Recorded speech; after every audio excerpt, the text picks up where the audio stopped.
makers of Camel Cigarettes, present Dick Powell as Richard Diamond, Private Detective.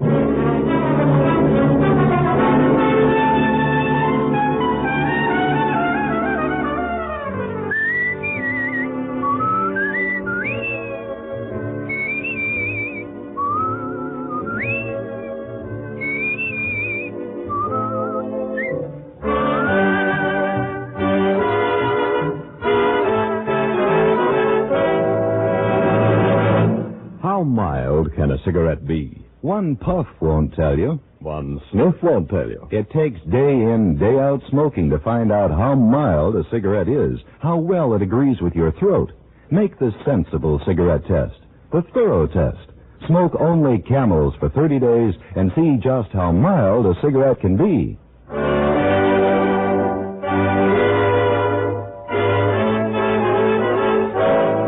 Here, transcribed, is Richard Diamond, Private Detective, starring Dick Powell.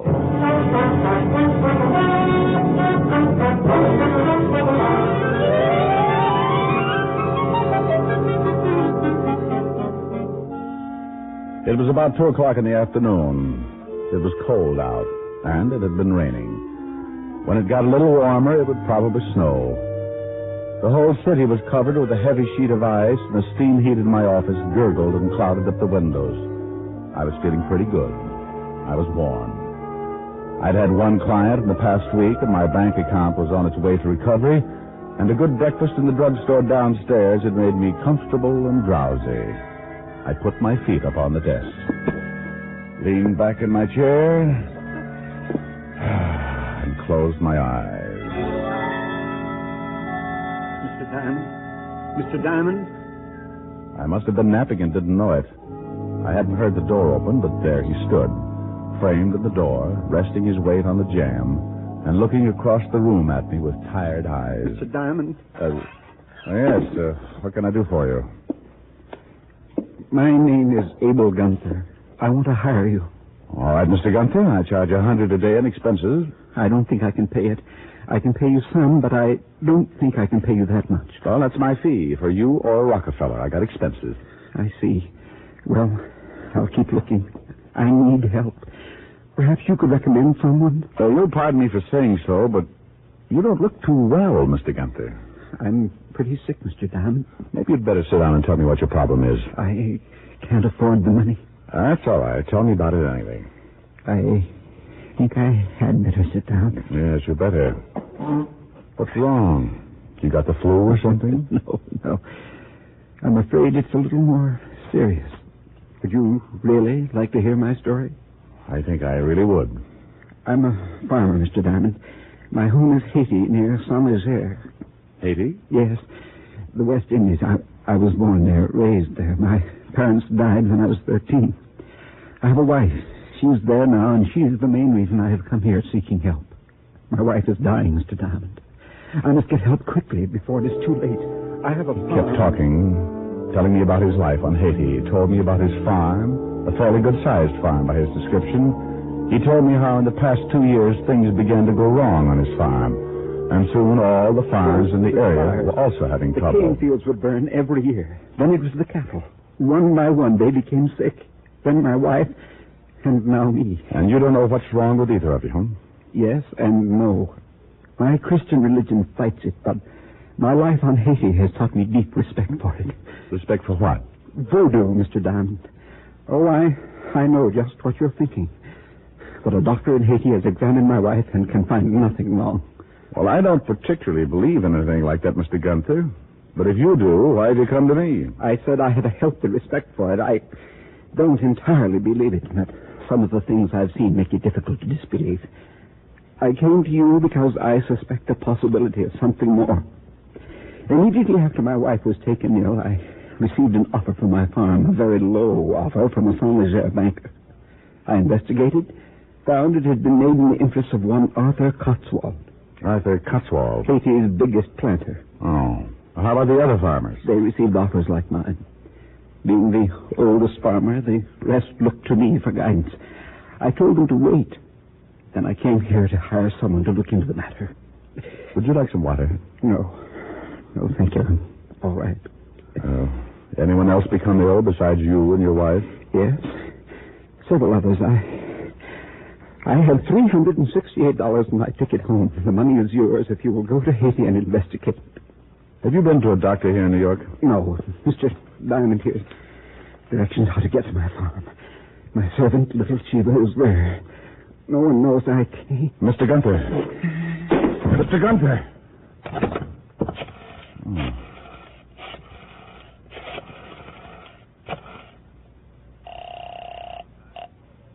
Levinson Homicide. Hello, Walt. Oh, Rick. Yeah. Better get up to my office. I've got a dead man for you.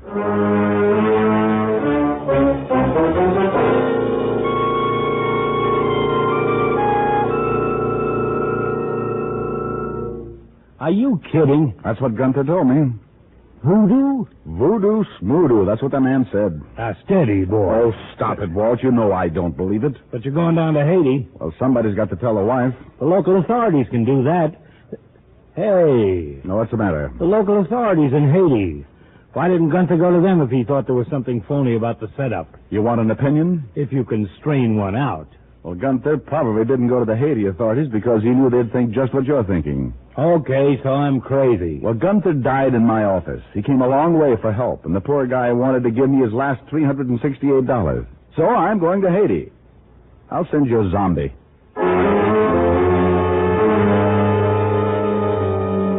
Walt promised to send a wire and care of the authorities in Saint Leger as soon as he got an autopsy report on Mr. Gunther, and I headed to the airline's ticket office. By 8 o'clock that evening, I was in an airline's flagship at 12,000 feet heading for the West Indies and Haiti. The trip wasn't bad. We landed in Miami, where I grabbed a cup of coffee and then climbed aboard a clipper for Port-au-Prince. At Port-au-Prince, I took a bus to Saint Leger, and from there a beaten-up taxi to the Gunther farm about 10 miles into the country. As we neared the farm, I could see a crowd of people standing around in front of the house. And as I climbed out of the cab and approached them, they turned, and their hushed conversations were suddenly stilled. I didn't know what it was. No one said a word. But something was wrong. I could feel it. I walked through the crowd to the house and stopped cold as the door opened. Who are you? I'd never seen anything like him. He was a native, and he ducked his head as he stepped out of the door to face me. He was a good 7 feet tall, or maybe more. He must have weighed close to 300. He stood on his bare feet, his long, muscled arms hanging loosely at his sides, and looked at me with dark, shining eyes. Dear Little Chiva, who are you? Oh, me, very little Richard Diamond. Mr. Gunther hired me to come here. You from New York? Oh, yes. Mr. Gunther couldn't come back. He died. That's right. How did you know? You come in? Sure. What are all those people doing out there? Their friend's madam. She died too.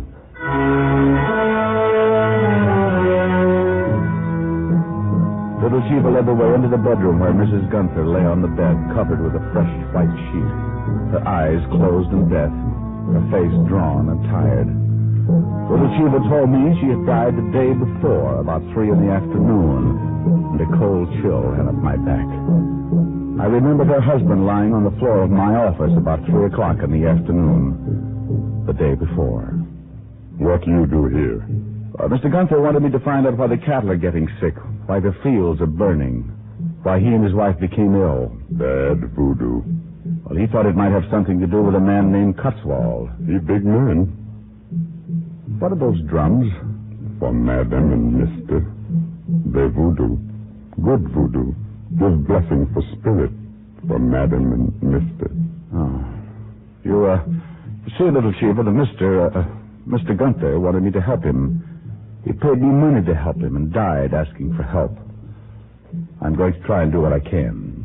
The Madam and Mister good people. Teach Little Chiva. They take Little Chiva when he's small boy and make good life. You good man. Little Chiva help you.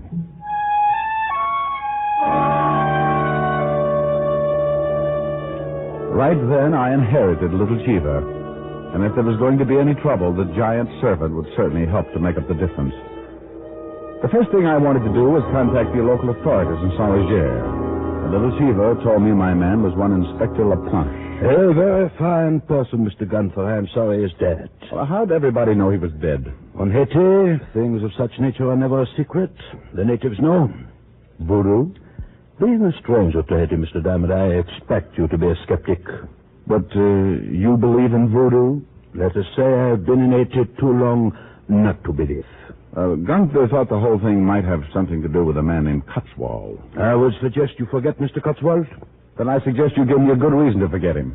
Mr. Cotswold is a very big man on Haiti, the largest plantation owner on the West Indies, and a self-made man with a considerable temper. Well, thanks for the advice, Inspector. But supposing I come up with something incriminating. If Mr. Cotswold has breached the law, it would certainly be my duty to arrest him. But I am not considering the arrest. More, the necessary steps that would have to be taken to prove the guilt. Dangerous steps, Mr. Diamond. One might trip on those steps. And break his neck. Yes. You like the middle of the road, huh? It is much easier to see what is ahead. It's possible to get run down from behind. I do as much as I can to prevent that possibility. Example, my suggestion, you forget Mr. Cotswold. I left the philosophical inspector and went outside where little Cheever had been waiting. Every time I looked at Cheever, it was like a little kid spotting the Empire State for the first time. He smiled a mouthful of white teeth as he said, The inspector, he say forget Mr. Cotswold. That's right. What do you think, little Cheever? I think I do what you want. You know what I want? You want to go see Cotswold. Think I'm crazy?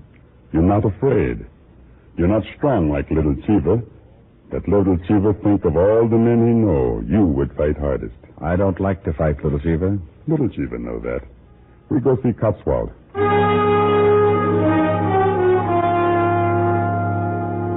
Little Cheever led the way up a long, narrow road surrounded on both sides by high sugarcane fields. Somewhere from not too far away, I heard the drums start again.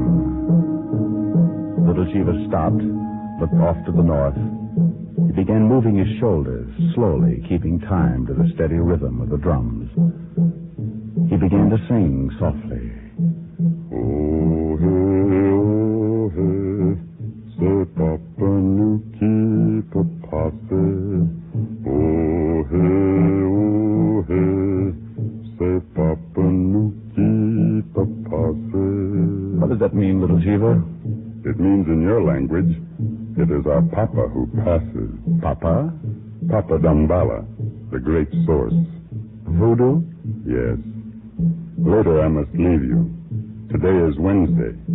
This is the day of Papa Damballa. Oh, hey, say Papa Nuki, Papa. He continued his little chant until we reached the beginning of a long, high fence running along next to the narrow road. Cheever leaned down and swung a gate open. Then we walked up the path that led through the Cotswold property until we reached the house. There, sitting back between two huge trees, was the Cotswold mansion. I walked up to the front door alone. Mr. Diamond, Yes, Cheever? watch out for Mr. Jocelyn. He guards Cotswold. Thanks, I'll do that.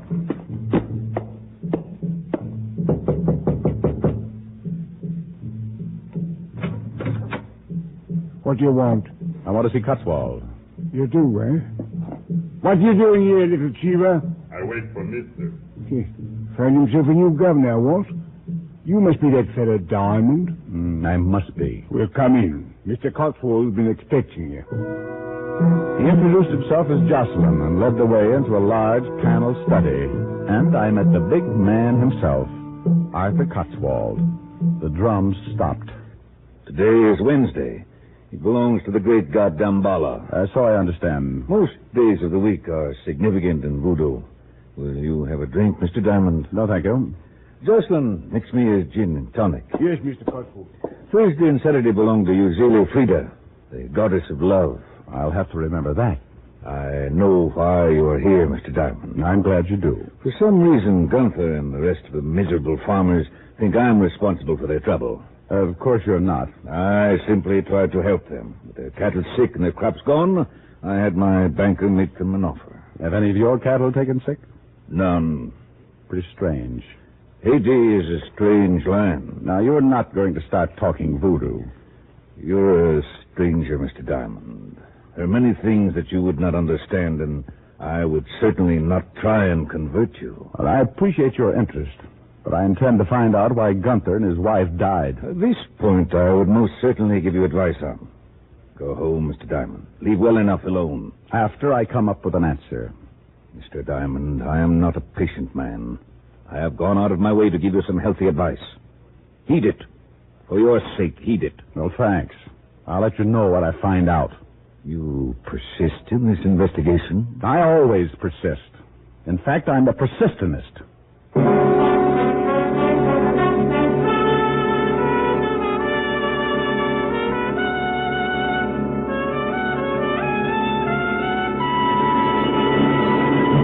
Before we continue with Richard Diamond, here are a few words about smoking enjoyment.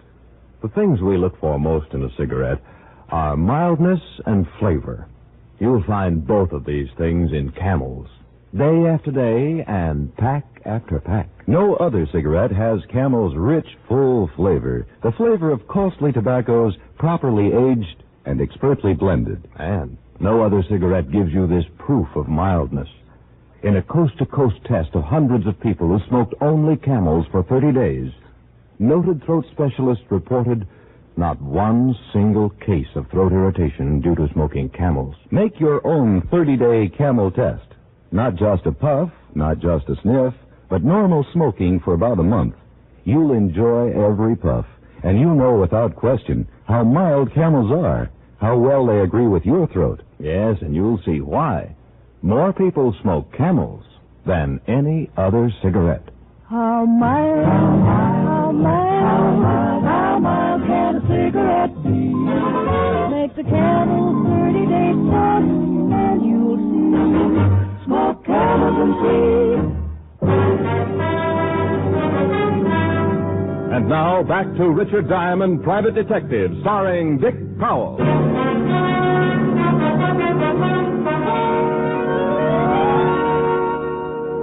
I left Arthur Cotswold cooling his fifth with a gin and tonic, went back to Chiva, and he led me back to town. On the way, I got an idea. When we arrived in town, I sent little Chiva back to the Gunther farm. Then I went in to talk to Inspector LaPlanche. The inspector had received a wire from one Lieutenant Walt Levinson, 5th Precinct, New York Police. Well, I had no idea the New York police were interested in this affair. They're always interested when someone drops dead. Now, here's something pretty interesting, Inspector. Mr. Gunther died of a disease known as brucellosis, commonly known in cattle as Bang's disease. Ever heard of it? I'm not a medical man, Mr. Diamond. Well, it's undulant fever. Both Gunther and his wife probably caught it from their sick cattle. What do you intend to do? Well, I think those cattle were infected deliberately, and the cane fields burned purposely. If the cattle were infected deliberately, there must be some of the brucellosis still around, and I'm going to find it. Maybe at Mr. Cotswold's. I think you better issue a search warrant and come with me. Mr. Diamond, the middle of the road, remember? I think you'd better forget the middle of the road, Inspector. Unless you want me to get in touch with the authorities and have you held as a material witness in a murder case. I will issue the warrant. I kind of thought you would. I will issue it, but you certainly do not think it will be enough to get you into the Cotswold house? No, but it'll make it legal. I sent little Chiva back to collect some of his friends. They're going to help us get in that house, Inspector. I will have no part of violence. Oh, they won't even be with us. It would be easy to search the Cotswold place if Cotswold was out fighting a fire. Fire? Just a harmless fire, Inspector. But far enough away so that Cotswold will think it's his cane fields. Oh, well, then I will certainly issue the warrant, Mr. Diamond. As long as we're going to do everything open and above board, I will certainly issue it. Welcome back to the gutter, Inspector. The view isn't much, but you can't miss where you're going. Let's go get little Chiva.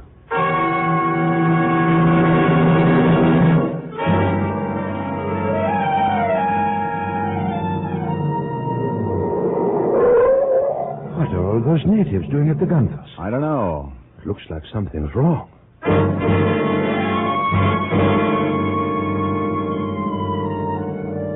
We piled out of the car and pushed our way through the crowd of natives.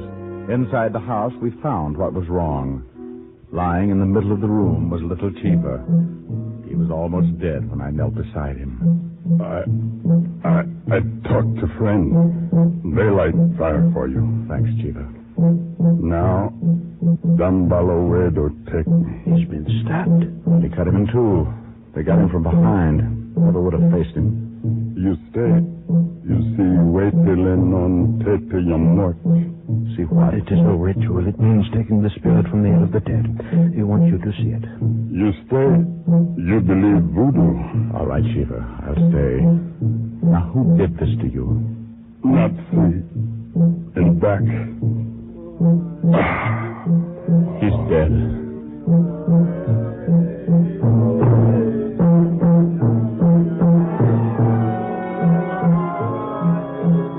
The next few hours I'll never forget.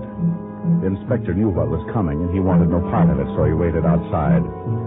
I don't know whether I can describe it, but I'll try. And even though I saw it with my own eyes, I still don't quite believe it. The natives came into the house and picked up little Shiva. They placed him on a bench, and the ceremony began. Some of them had already obtained the necessary items used for Wafiloa non Teti Yum Mort. They included several live pigeons, olive oil, 30 pieces of fat pine wood, a pair of chickens, some coarse cornmeal, and a saddle blanket, and a large white plate. Little Chiva's body was covered with a blanket, and then the pigeons were killed and cooked without seasoning. The cornmeal was roasted, then placed in a white plate. The 30 slivers of pine wood were lighted and carried by the natives like candles. Then one of the natives took the white plate with the meal in one hand and the pot with the chicken in the other and approached the fire, chanting a strange dirge.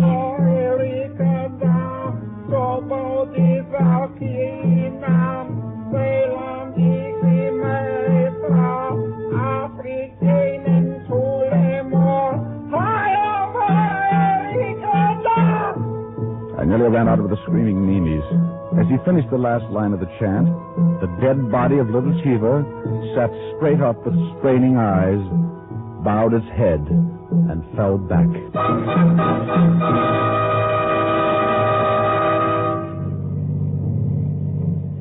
You look a little pale, Mr. Diamond. Well, I can't understand why. Probably because my blood's hiding in my feet. What do you think of voodoo now? Well, let's forget it, shall we? I haven't got the money for a good rest home. Yeah. We are close to the Cotswold House. Good. Let's park it here and wait until the fire starts.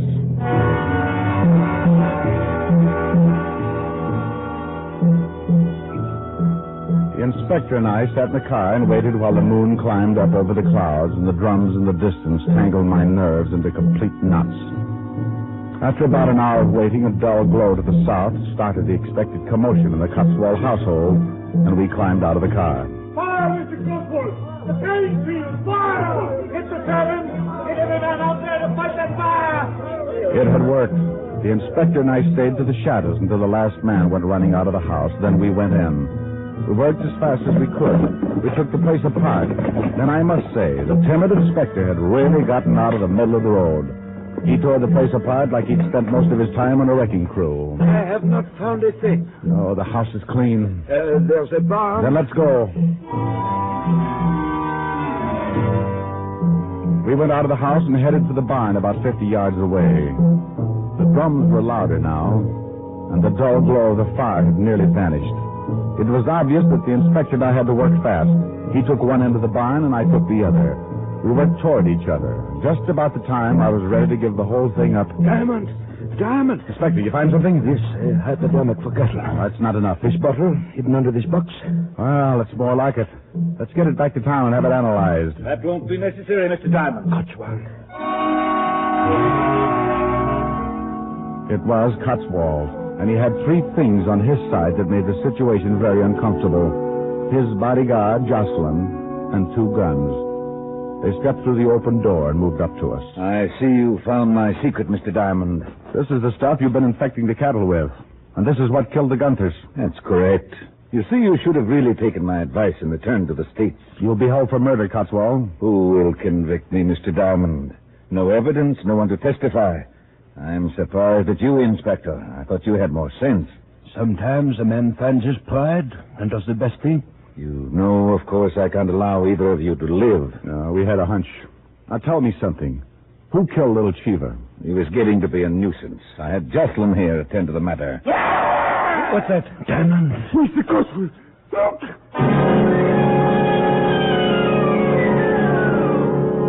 Well, now I want to tell you, I'd seen a lot that day, but that was just a little too much. The howl had come from the open door, and standing in it, framed against the yellow moon... It's him! It's little Cheever! No! But there he was, and he looked even bigger as he shuffled toward the two men, his arms swinging at his sides like two giant sledgehammers. He was going all the way. He hadn't just come back from the dead to sit up. He was taking a walk. Get away! Get away! You're dead! Shoot him! Shoot him! But Jocelyn was too terrified to even raise his arm. The big native reached out, grabbed him with both hands, and crushed him like an egg. For a minute, I was too stunned to move. Then when I saw Cotswold bring up his gun, I threw the bottle. It stopped him long enough for the big native to drop Jocelyn's limp body and charge in. Like an idiot, I had some stupid reason for wanting Cotswold alive, so I tried to head Cheever off. Ever try to stop a freight train with both hands out? He brushed me off, and I crashed into the wall just as he grabbed Cotswold. No! He picked him up, raised him high over his head, and threw him the length of the barn. Diamond, he's coming over here. Now, look, old boy. It's me, Diamond. Little Cheever, please, Me not little Cheever. What? I should have guessed. Should have guessed what? What is this? This is Big Cheever. Big Cheever? We, me little Cheever's brother. Me pay back for kill little Cheever. Oh, good gosh. I never thought that. We, me big Cheever. Come, I take you back to Gunther house. Little Cheever say you good man. I be your servant. Well, if you don't mind, I just think I'll head back for the States and lie in a warm tub of mud for the next 6 months. Tell me something, Big Cheever. What you want? You don't have a big brother, do you?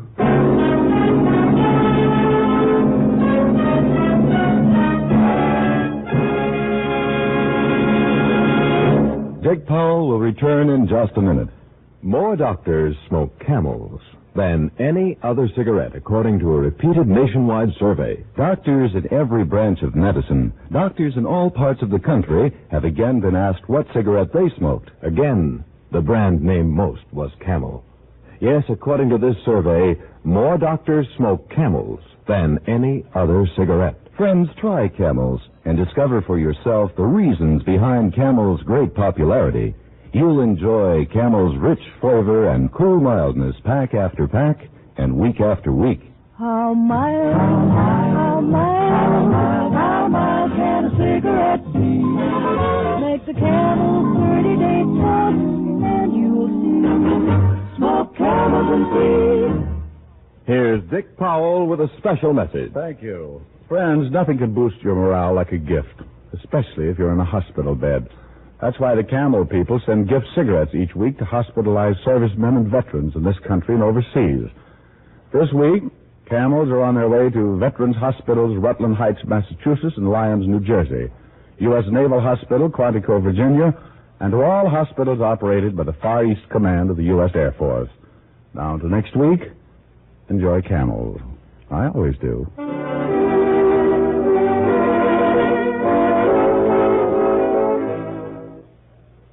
Men, has your pipe got your tongue? Well, switch to Prince Albert, the National Joy Smoke. PA's Choice Tobacco is specially treated to ensure against tongue bite. Yes, and it's crimp cut, too, for smooth, burning, and cool smoking. Get Prince Albert, rich, flavorful, and with a delightful natural fragrance. It's America's largest selling smoking tobacco.